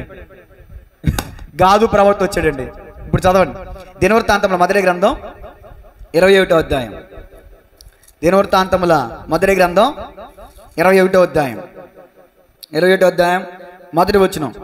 తర్వాత సాతాను ఇశ్రాయేలునకు విరోధముగా లేచి ఇశ్రాయేలును లెక్కించుటకు దావీదును ప్రేరేపింపగా, చూసారా, లోబడిపోయాడు దావీదు. సాతాను చెప్పిన మాట చేసేసాడు. తర్వాత 8వ వచనం చూడండి. దావీదు అంటున్నాడు, నేను ఈ కార్యము చేసి అధిక పాపము తెచ్చుకొంటిని. ఏం చేశాడంట చెప్పండి అమ్మా? ఏంటి? సాతాను ప్రేరేపణకు లోబడిపోవటం. సాతాను గడి ప్రేరేపిస్తాడు. అన్ని వారాలు వెళ్తున్నావు, ఈ ఒక్క ఆదివారం వెళ్ళకపోతే ఏంటంట? మానేసాడు అనుకోండి. ఎవరు ప్రేరేపణకు లోబడిపోయినట్టే. సాతాను ప్రేరేపణకు లోబడిపోయి అంటాడు దావీదు గారు, నేను అధిక పాపము తెచ్చుకుంటుని, నేను మిక్కిలి అవివేకముగా ప్రవర్తించి తిని, ఇప్పుడు నీ దాసుని దోషం పరిహరించమని దేవునికి మొరపెట్టగా. ఇప్పుడు దేవుడు గాదుతో మాట్లాడి గాదు అనే ప్రవక్తని దావీదు దగ్గరికి పంపించాడు. 12వ వచనం.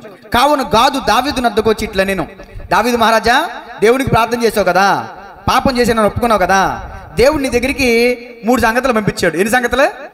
3 సంగతులు. ఇది విను, జాగ్రత్తగా విను. 3 ఏండ్ల పాటు కరువు కలుగుట. నెంబర్ 1 ఏంటమ్మా? 3 ఏండ్ల పాటు కరువు కలుగుట. 2, 3 నెలల పాటు నీ శత్రువులు కత్తి దూసి నిన్ను తరుముగా నీవు వారి ఎదుట నిలువలేక నశించిపోవుట. ఇది 2వది. 3వది, 3 దినముల పాటు దేశమందు యెహోవా కత్తి అనగా తెగులు నిలుచుట చేత యెహోవా దూత ఇశ్రాయేలుల దేశమందంతటా నాశనము కలుగు చేయుట అను వీటిలో ఒకదానిని నీవు కోరుకొనుమని యెహోవా సెలవిచ్చుచున్నాడు. బైబిల్ చూడకండి, ఇంకా నా వైపు చూడండి, తర్వాత ఎవరు చదవద్దు. ఇదే సందర్భం మీ దగ్గరకు వచ్చింది అనుకోండి, మీరేం కోరుకుంటారు? అది ఒకటే కోరుకోమంటున్నాడు. నువ్వు పాపం చేసావు దావీదు, పాపం చేసానని ఒప్పుకున్నావు. నేను ఇప్పుడు మూడింట్లో ఒకటి నీ మీదకి రప్పిస్తా. 1 కరువు, 2 తెగులు, 3 శత్రువులు. మీరైతే ఏం కోరుకుంటారో జ్ఞానంగా చెప్పండి. ఏం కోరుకుంటారు? గట్టిగా చెప్పండి. దేవుడు మీరు వాక్యం చదవట్లేదు కానీ నవిలి మింగేసినట్టున్నారు మీరు. దేవునికి స్తోత్రం. మీరు సైలెంట్గా ఉండండి కొంచెం. రజనీ గారు చెప్తారు. కరువా, తెగులా, అది శత్రువులు కోరుకుంటారు రజనీ గారు. ఓకే నవీను, నువ్వేం కోరుకుంటా? మళ్ళీ ఆలోచిస్తా. శత్రు అంటే వెనకాల ఎవరంటే అదేనా? ఈయన కూడా శత్రువులు కోరుకుంటాడంట. శత్రువులు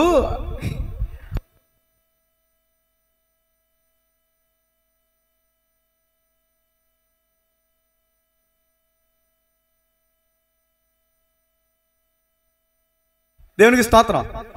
శత్రువు తరిగితే అనుభవం ఎట్లా ఉంటుందో చెప్తున్నా. మొదలెడితే అంత ఉండదు అలాగే. ఇప్పుడు చెప్పండి, యేసువర్ధన్ గారు మీరేం కోరుకుంటారు? ఏది చెప్పినా మీరు ఏదో అంటారు. నన్ను దావీదు గారు ఏం కోరుకున్నారు చెప్తాను నేనండి, జాగ్రత్తగానండి. నీవు కోరుకొనమని యెహోవా సెలవిచ్చున్నాడు. వీటిలో ఒక్కటి కూడా క్షమాపణ లేదు పాపం. 3 శిక్షలే. శిక్షించితే కానీ నువ్వు రక్షణలోకి రావు. నువ్వు శిక్ష లేకపోతే నువ్వు సరవు నాకు తెలుసుగా. కావున నన్ను పంపిన వానికి నేను ఏమి ప్రత్యుత్తరం ఇవ్వలేనో దాన్ని యోచించుము. అందుకు దావీదు అంటాడు, నేను మిక్కిలి ఇరుకులో చిక్కి ఉన్నాను మీకులాగానే. ఇప్పుడు నేను మిమ్మల్ని అడిగితే మీరు ఎలా చిక్కులో పడ్డారో ఏం చెప్పను? ఏదైనా సమస్య ఏసు రక్తమే చేయం, ఏం చెప్పను అని ఆలోచించుకుని దావీదు గారు అంటారు.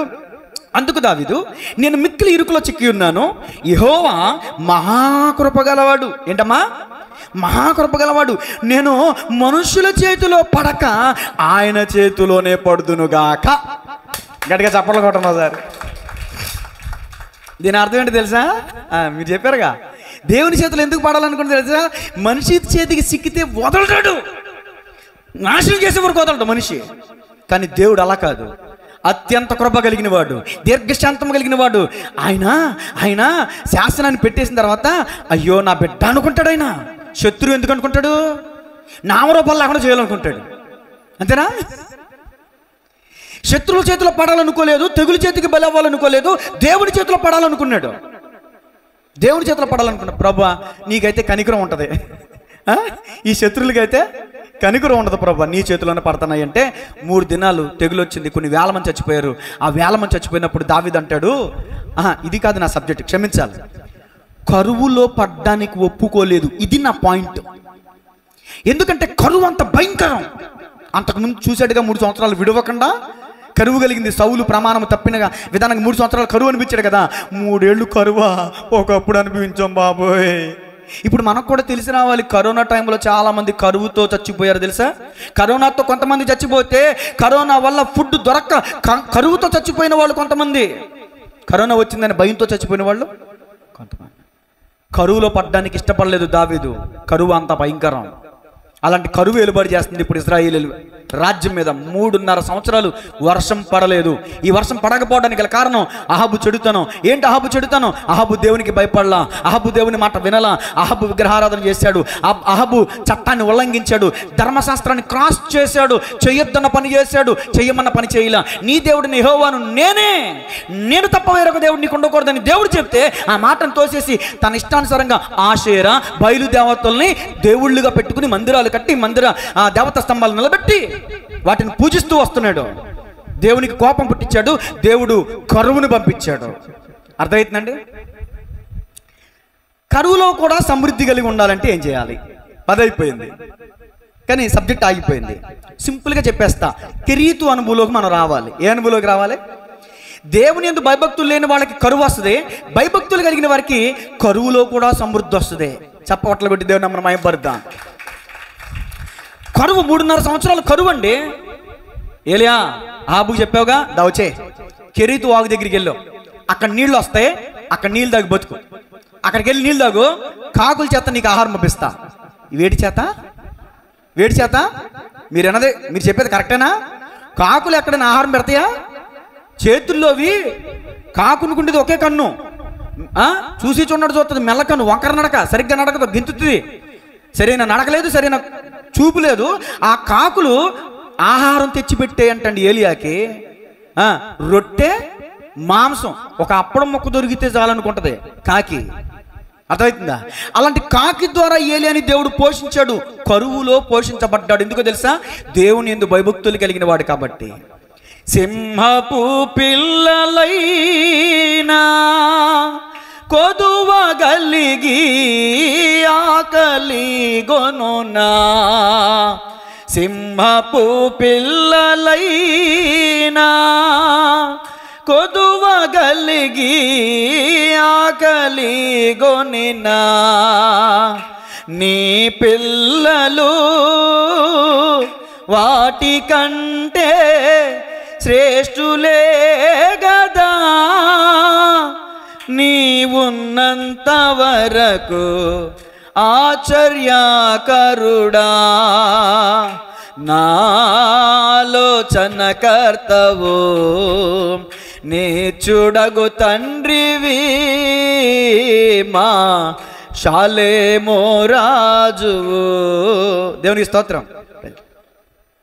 నా వైపు చూడండి. కరువులో ఏలియా పోషించబడ్డా లేదా? కరోనాలో మనం పోషించబడ్డామా లేదా? న్యాయాధిపతులు ఏలిన దినముల యందు బెత్లెహేములో కరువు కలగగా నయోమి కంగారు వచ్చేసింది. అమ్మ బాబాయ్, దేశంలో కరువు వచ్చేసింది బాబాయ్, రేపొద్దున నాకు కూడా కరువు వచ్చేద్ది బాబాయ్. ఎక్కడికి వెళ్ళిపోయింది? బెత్లెహేము దేశాన్ని విడిచి మోయాబు దేశానికి వెళ్ళిపోయింది, శపితమైన దేశానికి వెళ్ళిపోయింది. తొందరపడే వాళ్ళు తొట్టిల్లు పోతారంట. యెహోవాను ఆశ్రయించు వారికి ఏ మేలు. మరి నువ్వు దేవుణ్ణి ఆశ్రయించిన దాని బట్టి నీ కరువు ఎందుకు వస్తుందేమ్మా? నయోమి ఎల్లో ఏమైనా బాగుపడ్డావా? ఏమైనా సంపాదించావా? ఉన్నదంతా పోగొట్టుకొచ్చావు. తిరిగి వచ్చిన తర్వాత ఏమంటా తెలుసా? నేను సమృద్ధి గలదాననే వెళ్ళి తిని రిక్తురానిగా దేవుడు నన్ను రాజేసాను. నువ్వు సమృద్ధి ఉంటే ఎందుకు వెళ్ళావు నువ్వు? ఆమె లేదు కానీ నిలదీయాల్సి వస్తుంది నన్ను. నీకు ఇక్కడ సమృద్ధి ఉంటే నువ్వు ఎందుకు వెళ్ళావు మోయాబు దేశానికి? దేవుడు నిన్ను పోషించడా? నారబెట్టినోడు నీరు పోయడా?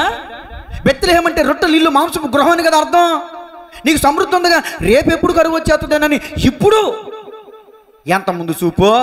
ఉండాల్సిన వాటిలో ఉండవు అలాంటి ముందు చూపులు, ముందు జాగ్రత్తలు కొంతమందికి. వెళ్ళిపోయింది, కరువు కలిగిందని కంగారు పడి వెళ్ళిపోయింది. నేను ఈ రోజున విశ్వాసంతో చెప్తున్న మాట, చుట్టూ కరువు ఉన్నా కూడా నీకు నాకు ఎలాంటి కరువు లోటు ఉండదో నమ్మితే గట్టిగా చెప్పలు కొద్దాం, మనం మహిమపడతాం. ఎందుకో తెలుసా, కీర్తనకారుడు అంటాడు, యెహోవా నా కాపరి, నాకు ఏమీ కలగదా, లేమీ కలగదా. ఒకడు అన్నాడంట, యెహోవా నా కాపరి, నాకు ఏమీ కలగదు అన్నాడంట. ఒరే, ఏమీ కలగపోతాం కాదురా, యెహోవా నా కాపరి, నాకు లేమి, కరువు అనేది రాదు. గొర్రెల కాపరి గొర్రెలను పొద్దున్నే లేపి శ్రేష్టమైన ఆహారాన్ని, పానాన్ని తినిపిస్తాడు. అలాగే దేవుడు మనల్ని కూడా పోషిస్తాడు. ఆయన మన కాపరి. గొర్రెలకి ఎలా కొదువు లేకుండా కాపరి పొద్దునుంచి సాయంత్రం వరకు ఎండలో పడండి. మొన్న ఏలూరు వెళ్ళానా నవ్వమాకండే, ఏలూరు వెళ్ళి కైగులూరు రాకుండా ఏదో ఊరు వెళ్ళిపోయాను నేను. ఎండ దెబ్బకి ఎన్ని ఊళ్ళు తిరిగాను, ఎప్పుడు మారిపోలా. ఈ ఎండ దెబ్బకి గేకారం వచ్చేసి ఏసి రక్తమే ఏదో ఊరు వెళ్తుంటే కైగులూరు రోడ్డు కనబడతా. ఇదేంటి కైగులూరు రోడ్డు కాదా?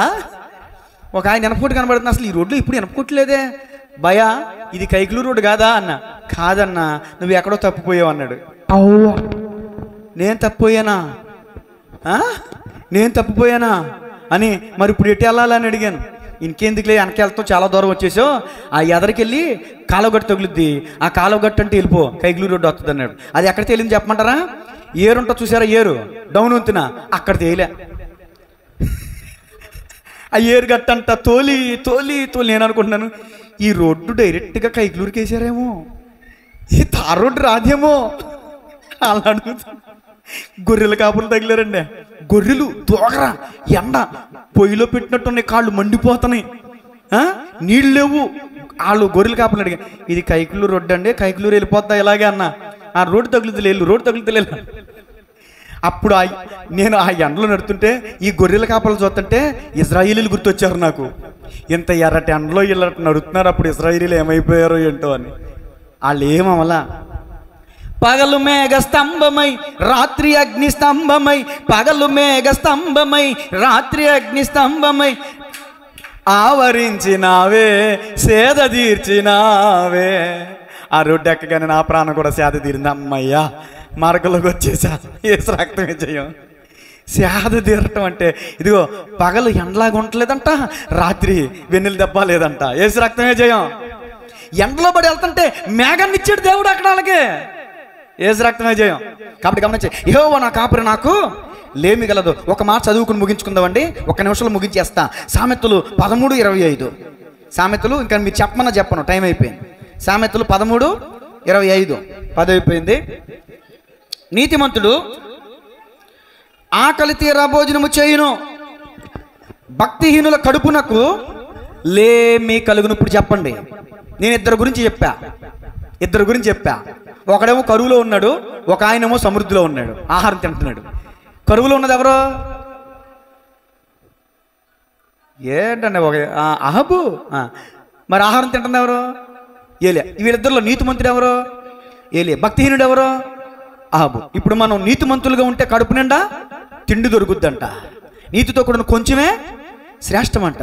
నీతి కలిగి జీవిద్దాం, యథార్థత కలిగి జీవిద్దాం. భక్తిహీనుడిగా ఉంటే ఏమొస్తుందంట? లేమి. ఆయుధదారుడు పరిగెత్తినట్లు వస్తుందంట లేమి, కరువు, శాపం. తలలు వంచండి, ప్రార్థన చేసుకుందాం. ఈరోజు ఒకే ఒక్క వచనాన్ని నేను వివరించాను. రాజుల మొదటి గ్రంథం 17వ అధ్యాయం 1వ వచనం. ఏలియాని దేవుడు పిలిచి అహాబుతో చెప్పమన్నమాట. ఏలియా, అహాబుకు చెప్పు వర్షం పడదని. 3.5 సంవత్సరాలు వర్షం లేదు, పంటలు లేవు, కరువు. ఎందుకు ఆ కరువు? అహాబు చేసిన పాపం. ఏంటి ఆ పాపం? అహాబు దేవునికి భయపడలా. దేవునికి భయపడితే ప్రతి వారు మందిరానికి వస్తావు. దేవునికి భయపడితే ఇదిగో నువ్వు మాత్రమే కాదు, నీ భార్య, నీ పిల్లలు కుటుంబ సమేతంగా వస్తావు. దేవునికి భయపడితే నీతో పాటు నీ పశువులు అంటే సంపద, నీ దశమ భాగాన్ని, నీ కానుకను, నీ ప్రతిష్ఠిత అర్పణని, నీ మొక్కుబడిని ఇంటి దగ్గర పెట్టి కాకుండా మందిరానికి తీసుకుని వస్తావు. మోషే అన్నాడు కదా, ఒక్క డెక్కైనా విడవబడదు. అందరూ వెళ్ళారు దేవుని ఆరాధించడానికి. వాళ్ళతో పాటు తమ సంపదను కూడా తీసుకెళ్లారు. అది నువ్వు దేవునికి భయపడేవాడు అయితే దేవుని సొమ్ము దేవునికి ఇస్తావు, దేవుని భాగాన్ని దేవునికి ఇస్తావు, దేవుని సమయాన్ని దేవునికి ఇస్తావు, దేవుని యొక్క ఆరాధన కార్యక్రమాన్ని దేవునికి ఇస్తావు, దేవుని ఆరాధిస్తావు. నువ్వు భయపడితే దేవునికి ప్రతి వారం మానకుండా మందిరానికి వస్తావు. నీకు దేవుని భయం లేదంటే నువ్వు మందిరానికి రావు, అక్కడే తేలిపోద్ది నీకు భయం ఉందో లేదో. నువ్వు భక్తిపరుడువో భక్తిహీనుడు అక్కడే తేలిపోద్ది.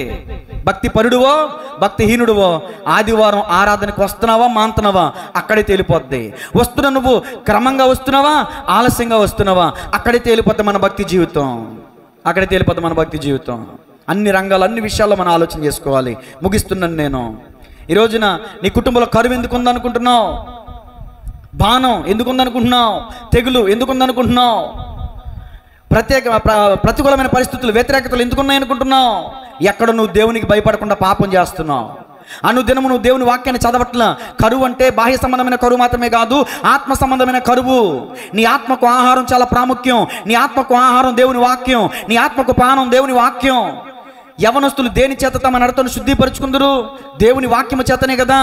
ఎంతకాలం అయింది నువ్వు బైబిల్ తెరిచి? ఎంతకాలం అయింది నువ్వు బైబిల్ చదివి వాక్యం చదివి? ప్రార్థన ప్రార్థన ప్రార్థన ముగింపు. పరిశుద్ధుడు ప్రేమగల తండ్రి, కృప కలిగిన దేవా, మీకు వందనాలు స్తోత్ర. ఈరోజు వాక్యం ద్వారా నాతో మాతో అందరితో మీరు మాట్లాడారు ప్రభు, మీకు వందన. స్థానిక బిడ్డలతోను యూట్యూబ్ ద్వారా వీక్షిస్తున్న వారితో ప్రతి ఒక్కరితో మీరు మాట్లాడిన విధానం బట్టి మీకు వందన.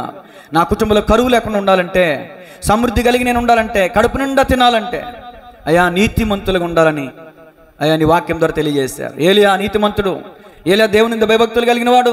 కరువులో కూడా 3.5 సంవత్సరాలు ఆ కెరీతు వాగునీటి ద్వారా సారేపత్తు విధవరాలి ద్వారా పోషించబడ్డాడు.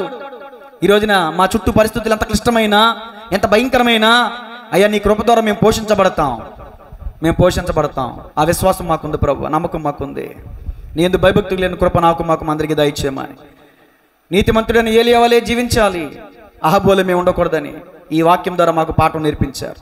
ఈ పాఠాన్ని పదే మేము ధ్యానం చేసుకుంటూ అనేకులకి వాక్యాన్ని షేర్ చేయడానికి సహాయించారు. యూట్యూబ్లో ఎవరైతే ఈ వాక్యం వింటున్నారో అనేకులకి పంపించి ఆశీర్వదించబడడానికి సహాయం చేయమని యేసు నామములో అడిగి వేడుకొంచున్నాము తండ్రి, amen. God bless you all.